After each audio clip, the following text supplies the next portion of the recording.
saya sampaikan dari bacaan kita tadi adalah tentang di Fatihah. Di Fatihah ini di ujung ayat sering sekali kita salah antara huruf kho dan kho. Ketika ghairil maghdubi kita baca ghairil, maka kita berdoa kepada Allah, ya Allah, janganlah engkau tunjuki kami jalan orang-orang yang tidak baik. Itu artinya.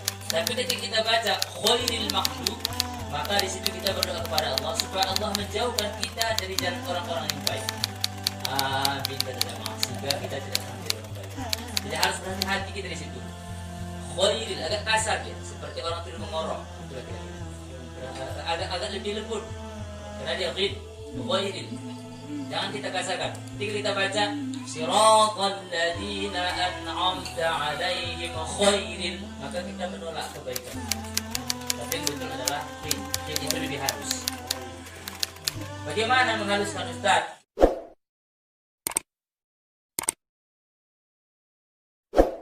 Ya, kita ini kan sudah bapak-bapak semua. Lidah kita udah tebal-tebal.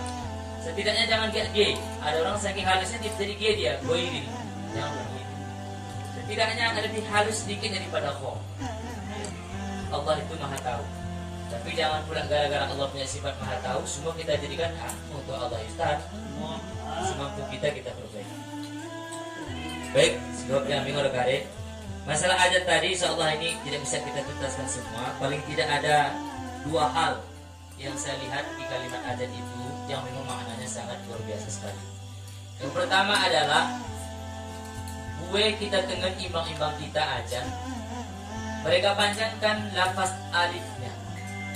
Alif pertama Allah. Ketika ia baca Allah, maka artinya apakah Allah itu maha besar?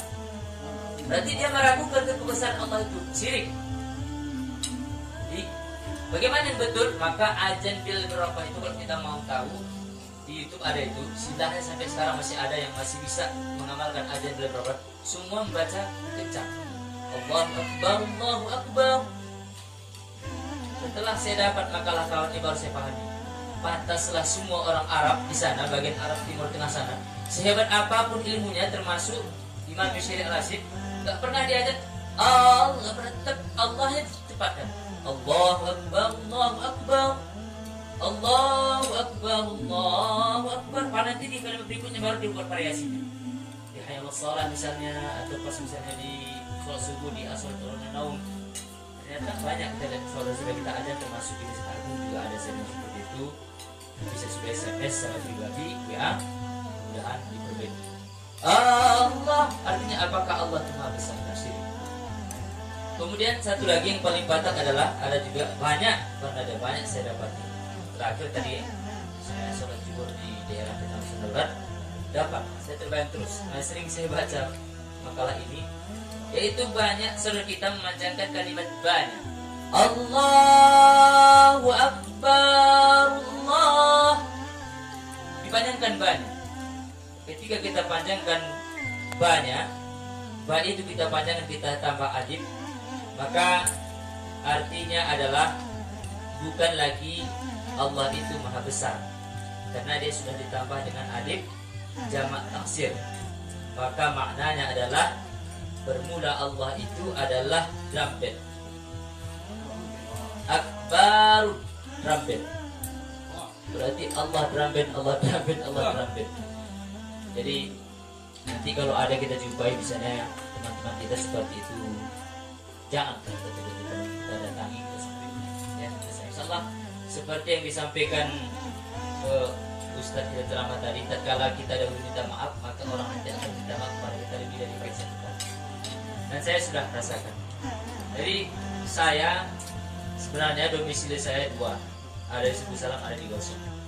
Jadi sekitar beberapa bulan ini di tempat tinggal saya di Gosong itu, nggak usah saya sampaikan lah daerah mana, daerah sana, adalah salah satu ilmu kami itu membaca doa penutup Allahumma hdini fiman hadar wa'afini fiman afat. Jadi saya selama ini saya biarkan aja, nanti kan dia paham sendiri.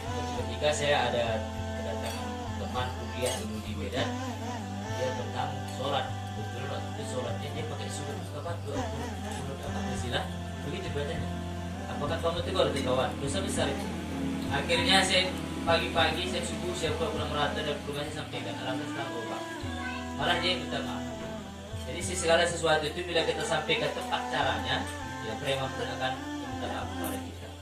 Jadi saya harap mudah-mudahan yang pertama adalah bacaan kita tadi ketika ada roh, saya ulang sekali lagi, ketika ada roh kita wakafkan, baik roh itu baris patah ataupun domah. Sebelum roh itu baris kasroh atau ada huruf yang mati, maka roh itu dibaca tipis. Contohnya, Innallaha ala kulli syai'in qadir. Apabila kita baca qadir. Begitu juga misalnya ketika ada berbaris kasroh. Misalnya kita berhenti akbir misalnya kan. Walaupun rohnya baris domah yang kita baca akbir, boleh tetap baris tipis akbir. Kemudian yang berikutnya tentang ada tadi, tidak ada kita lihat saudara kita yang ada memanjangkan A-nya atau santri kita di TPA kita mungkin karena dia ingin meniru itu sebenarnya irama ajan di Indonesia, tapi karena dia nggak tahu tajwid akhirnya ketik pas ke Indonesia. Allah